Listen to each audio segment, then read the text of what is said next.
O número de acidentes na rodovia Luiz de Queiroz, a SP-304, aumentou 36,6% entre janeiro e junho de 2025, em comparação com o mesmo período do ano passado.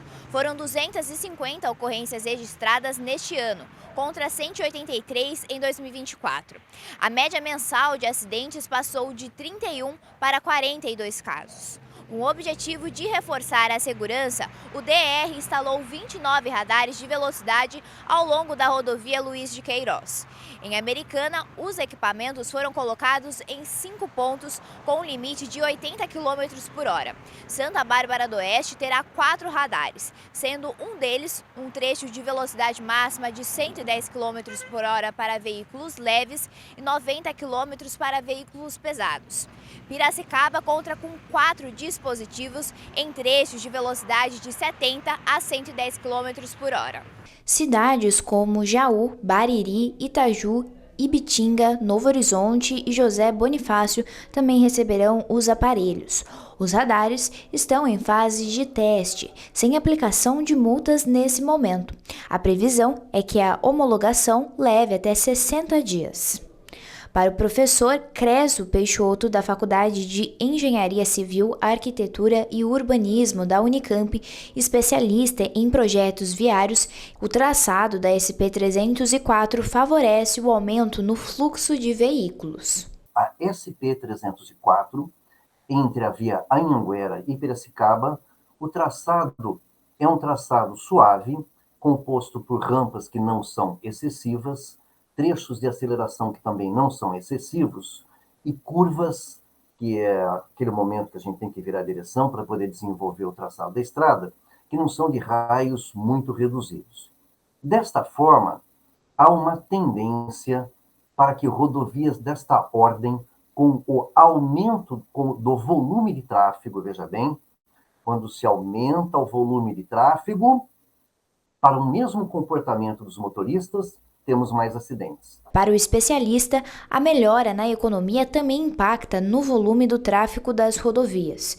De acordo com a Fundação SEAD, o PIB paulista cresceu 1,9% no primeiro quadrimestre de 2025, puxado pelos setores de agropecuária e serviços.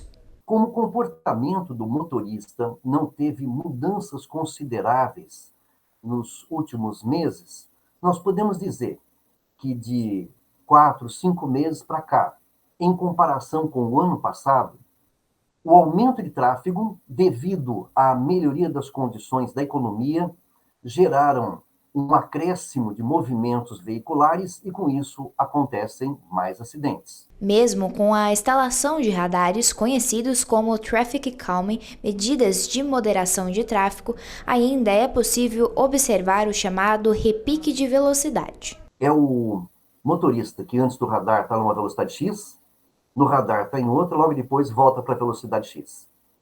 Isso é repique de velocidade. Então, ele, numa forma bem popular, ele mete o pé no freio antes do radar, que pode sofrer até impacto traseiro, passa bonitinho. Nossa, coroinha é pouco para ele, para qualificá-lo na hora que o radar está ali. Só faltava ter um agente de trânsito, ele levantar uma mão do volante que não pode, né? Bom dia, seu guarda, tá? E logo depois ele enfia o pé no acelerador, né?